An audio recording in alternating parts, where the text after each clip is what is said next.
Hey guys, welcome back to the channel. Today, in this video, we're going to go over my rod setup that I like to throw for throwing a shaky head.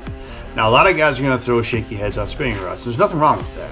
I mean, it's great. I mean, you can cast them out pretty far. You can throw them on a light line. Very easy to cast. No backlashing. Probably the best way to start fishing a shaky head. But, and I did start out with that first, but what I really like is, I mean, for me, when you dial in a bait casting rod as a shaky head, now, for example, there's a lot of BFS combos out there, bait finesse system combos. They're really great for this too. They're so damn expensive. They're so expensive. So, I mean, even in some of the lower like end models or lower cost models, they're still expensive. So I wanted to throw, but I still wanted to throw a shaky head on a bait caster. So what I did is, I just messed around with it. Now this is a quantum smoke reel. We'll get into that a little bit later. But what I throw is pretty much like an 1/8 ounce or 3/16 to 1/4 ounce shaky head. I don't typically go any heavier than that unless I'm going to go deeper. And I mean, there are situations where you want a heavy shaky head and a worm, and throw it all deep weed lines, drop offs, the ledges and such, and just offshore structure. So there are, instances where you want to do that. But what I'm going to do for this rod is it's a finesse setup on a heavy rod. Well, not a heavy rod. For example, so this is a 7-foot medium heavy fast action rod. Not your typical shaky head rod setup. No, I know, and everybody's gonna have their own ways, their own rods, and in the way that they want to throw a shaky head on. But for me, this has been working out really good. Sorry, there's something in my eye. This has been working out really good for me. Now, so part of the reason why I really do like this is because, I like flipping and pitching. So I mean, I can take this off and I can pitch it in. And when you got your reel set up right, you got your dials, you got it dialed in, you can do that. And I got straight fluorocarbon line on here. You can do, it'll be easier to cast and easier to throw if you had, like, say, maybe like a 10-pound black braided line. That would still work phenomenal. You better casting and everything too. But for me, since I like to throw it around docks in super clear water, and there's no cover around other than the docks, but there's no, like, say, weeds or cabbage or anything like that. I like to throw fluorocarbon. So, and I've got, this is 14-pound fluorocarbon line, maybe a little bit on the heavy side, but I'm throwing around docks, so I want to make sure it's good to go in case it gets wrapped up and around the docks. We'll get to that line a little bit later. I guess I just pretty much touched on that, but the rod. So the reason why, okay, I'm going to be honest. I didn't go out there and say I'm going to use this exact rod for a shaky head. I didn't. I just didn't. I had, I just thought, well, I've got this rod. I'm going to try it. I don't have anything better. I don't have any other like secrets about it. I had this rod and I'm going to try it. And it's been working out ever since. And, with a rod like this, bait cast or whatever, you want to loosen up your drag a little bit. So you want to be able to set the hook and put that hook in, bury it in their mouth, but not to the point where when they pull away, don't set the drag to the point where when they pull away from you, that they can't pull line out. You want them to pull line out. So for one, they don't pull that hook out of their mouth, and two, they don't break your line. So those two reasons alone are, the reason why, you want to make sure your drag is set properly. But the rod itself, I'm jumping all over the place. I apologize. But for the rod, it's a 7-foot medium heavy fast action rod. So a lot of guys are going to want to go with a rod that's got more of a parabolic bend for something like this, and that's okay too. And I know this because I've talked to a couple of guys about it and what they throw, and I told them what I threw, and they thought that, wow, that's pretty stiff. How many fish do you lose? And honestly, I don't really have an issue losing fish. As long as you keep the line tight and don't let the fish put slack in your line, you're good to go. You're already good to go. And fluorocarbon, even though it's minimal stretch, it still stretches. So it stretches more than braid. Now, if I was going to throw straight braid on here, then maybe I probably would try more of a parabolic bend. I would probably maybe go with a medium, or stay with a medium heavy, and then go with a moderate fast action.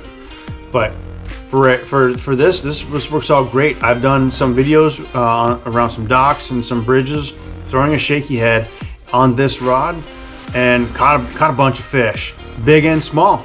So I mean it still catches them just fine. You know, and you would think that, you know, the rod is gonna be such a stiff rod that it's gonna, you know, rod's gonna come back and put slack in the line, and it probably could, but you just got to make sure you keep that slack, keep your line tight so there's no slack in your line, and you're gonna be just fine. But that rod, I mean, works out great. I mean, I have no problems with it. You know, and this works for me. It might not work for you guys, but you know, it's something worth trying. You know, there's a lot of medium heavy fast action rods out there, so give it a shot. But the reel is what I'm going to talk about next, and the reel, this is maybe a little bit too speedy. This is a 7.3 to 1, but I like a faster reel because then I don't have to, you know, I can crank less and bring in more line. You just gotta get used to doing that. You know, a lot of guys, you know, so they slow down, they will put a 6.3 to 1 or 6 to 1, you know, on there, something like that, something slower, and that's okay too. I mean, you don't have to have a speed reel on there. This reel happens to be by Quantum, and this is Quantum smoke reels, and you know, you can set this. You know, they've got a lot of different settings on here. You know, a lot more clicks, and that helps out a ton too for when you're trying to set this up, when you're doing you know, lighter lures. And I've got a video way back showing, you know, how to set up a bait casting reel. Maybe I'll do another one here since it's been so long. But and pretty much with the bait caster, you want to set up, if you're gonna, for example, I've got this lure on here. If I'm gonna throw a different lure on here that's a different weight, you're gonna want to reset this, because you want to set this bait caster, the settings on here, your dials, per lure, because each lure is gonna be a little bit weight. I mean, well, if it weighs differently, if it weighs the same, then you don't really need to. But if it weighs differently, then you're gonna want to do that. Otherwise, you're gonna find that you're gonna backlash more often. So the reel, it's a 7.3 to 1. And this not a real powerful reel. It doesn't really need to be for me. I mean, I've got lighter lines, so I'm not like cranking down on the drag and trying to winch them in. You could do that if you'd had different line on, but we're not. That's not the intention for this rod setup. And that reel, it's been really good for me. The rod's been really good. Now the line, a lot of guys. So I mean, it would probably be a little bit easier if I were to throw maybe a 10-pound fluorocarbon line on here. And that's not a bad option either. I mean, you can definitely do that. There's absolutely nothing wrong with throwing 10-pound fluorocarbon line on here. I went 14 because I throw it around, you know, docks, and sometimes we'll throw it in and out of weed edges and, you know, visible weeds. So like, you know, emergent weeds. And I want that stronger line for, you know, in case they do bring me down in there, it gives me a better chance of pulling that fish out of there. You don't necessarily have to go with 14-pound fluorocarbon line. It does affect your casting ability. 10-pound would be much better. So if you guys are just starting out, I'd maybe start out with 10-pound fluorocarbon line at first and just mess around with it, or you can start out with straight braid, 10-pound fluorocarbon braid. Fluorocarbon braid. That's a new one. 10-pound braided line. And then, you know, it's the only thing is it's braided line, so they're going to see a little bit more. So, you know, watercolor could be a factor. I mean, that could be a factor depending on the watercolor. So if you want, you can do the braid to a leader, and that's just fine too. Tie yourself a double uni if your guides are big enough. These guides are definitely a little bit bigger, so that would take that double uni a little bit better. If not, you guys are small, learn and tie up that FG knot. It's a pain in the butt to learn how to learn to tie, but once you do get it down, it is really super nice to have. And for example, for me, when I tie an FG knot, I combine two styles I did this a while back, so you know these two anglers, they might have changed their styles. So take this with a grain of salt. But I watched a video on how Seth Feider ties his and how Jacob Wheeler ties his. Two phenomenal anglers, two of the best of the world, and I combined their styles because they both had different things about their knots that I really liked. And ever since I've been doing that, the knots have been just super strong. So think about that, and you know, check it out. Tie the knot however is best for you. But that's what I did. It worked out really good.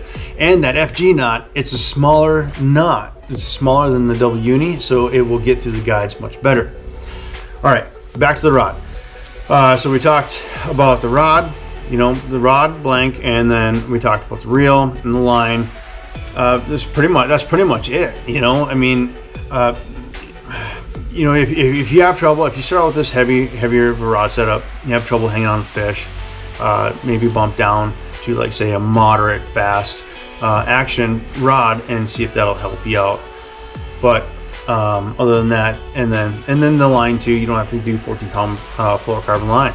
All right, so that's it. That's my rod setup. I've used this a couple different times. I've shown this exact setup, and actually this worm. This is actually the same worm that I had on. I haven't thrown it in a while, but I threw this setup when I was dock fishing at the Bassmaster Opens as the co-angler at Leech Lake. So it does catch fish, you know, and it works out just fine. But the only reason why I picked up this one is because my boater was throwing a worm at the same time, and I wanted to throw something different. So once he started picking up a worm, I put this away and I threw something else. But you know, that's a whole different spiel to talk about co-angling and everything. So I've got a couple of videos on that too. So check back in the catalog and check out those videos as well. But guys, that's gonna do it for this one. I really appreciate you guys for watching, and you know, if you haven't already, you know, got yourself or picked up a rod for shaky head, you know, for bait casting, you know, like I said before, throwing on a spinning rod is probably the best way to throw it. You know, if you're just new to throwing a shaky head and you're just trying to get used to it. But I really love throwing bait casters, and they just work so well.